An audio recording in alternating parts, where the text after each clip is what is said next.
እንደምን አደራችሁ የዩቲዩብ ተከታታዮቻችን።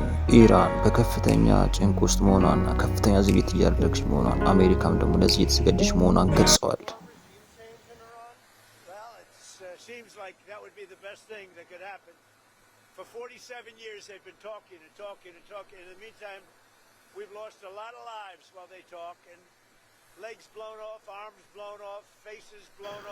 በዚህ ገለጻቸው ላይ ዶናልድ ጄ ትራምፕ በኢራን ላይ የሚወሰዱ እርምጃዎች እንደማይቀሩ አመላክተዋል። ይህም በተደጋጋሚ የተደረገው የውይይት እንዳልተሳካና ሌሎች አማራጮችን እያዩ እንደሆነ የሚያመላክት ሆነዋል። በዚህም ኢራን ምናልባትም በቅርብ ጊዜ ውስጥ ከፍተኛ ጥቃት እንደምታስተናግድ የሚያሳይ ነው።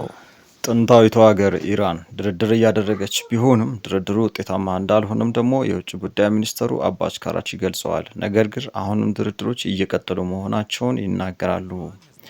በዚህም ድርድር ላይ ሚሳኤልና ሌሎች ግብዓቶችን እንዳታመርት የምትፈልገው እስራኤል የምታቀርባቸው ሀሳቦች ግን በኢራን በኩል ተቀባይነት አላገኙም። ይህ በእንዲህ እንዳለም የኢራን የባህር ጠረፍ ጠባቂዎች ወይም የአብዮታዊ ዘብ አባላት በከፍተኛ ሁኔታ ባህር ጠረፋቸውን እያስጠበቁ መሆናቸውን በተደጋጋሚ እየገለጹና ከፍተኛ ወታደራዊ ልምምድም እየተደረገ ይገኛል። ይህም የሆርሙዝ ሰርጥ በአጭር ጊዜ ውስጥ ሊዘጋ እንደሚችልና ጦርነቱ ከመጀመሩ በፊትም ሊዘጋ እንደሚችል ያመላክታል። ይህም በከፍተኛ ሁኔታ የነዳጅ ዋጋ ሊጨምር ይችላል። ከቬንዙዌላ ነዳጅን በጉልበት የወሰደችው አሜሪካም ይሄ እንደማያሳስባት ቢታሰብም ለአካባቢ ሀገራት ግን ከፍተኛ ስጋት ነው።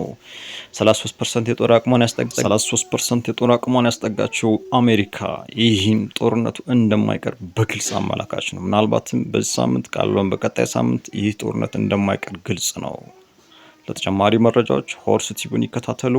መልካም ውሎ። አጫጭር መረጃዎችን በቅርብ እናቀርባለን። እናመሰግናለን።